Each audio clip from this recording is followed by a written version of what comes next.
Civil services examination కోసం prepare అయ్యేటువంటి students, అట్లాగే ఫ్యూచర్లో ప్రిపేర్ అవ్వాలనుకునేటువంటి స్టూడెంట్స్ ఏజ్ లిమిట్ తగ్గిస్తారేమో, లేకపోతే నెంబర్ ఆఫ్ అటెంప్ట్స్ తగ్గిస్తారేమో, ఆప్షనల్ ఉంటుందో లేదో, ఇలాంటి రకరకాల ఆలోచనలతో ఉంటారు. ఇలాంటి ఆలోచనలు రావడానికి ఎక్కడో ఒక చోట ఏదో ఒక న్యూస్ చదవడం. కానీ యూపీఎస్సీ చైర్మన్ గారే గవర్నమెంట్ ఛానల్కి ఇచ్చినటువంటి ఇంటర్వ్యూలో స్పష్టతనిచ్చారు.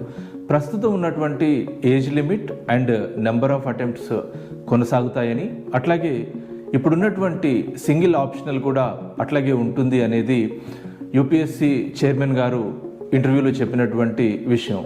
ప్రస్తుతం ఉన్నటువంటి ఏజ్ లిమిట్స్ ఒకసారి అబ్జర్వ్ చేస్తే ఓపెన్ కేటగిరీలో 32 years, అట్లాగే నెంబర్ ఆఫ్ అటెంప్ట్స్ 6 ఉంటాయి.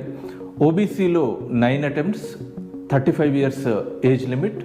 షెడ్యూల్ కాస్ట్, షెడ్యూల్ ట్రైబ్ కేటగిరీలో అప్పర్ ఏజ్ లిమిట్ 37 years. ఆ తర్వాత నెంబర్ ఆఫ్ అటెంప్ట్స్ విషయానికి వస్తే 37 years వచ్చేవరకు ఎగ్జామ్ రాసుకునేటువంటి వెసులుబాటుని యూపీఎస్సీ కల్పిస్తుంది. సో ఇప్పుడు ఒక స్పష్టత చైర్మన్ నుంచే వచ్చింది కాబట్టి ఖచ్చితంగా సీరియస్ ఆస్పిరెంట్స్ అంతా జాగ్రత్తగా మీ లక్ష్యం వైపు ఫోకస్ చేయడం అనేది అడ్వైజబుల్. All the best.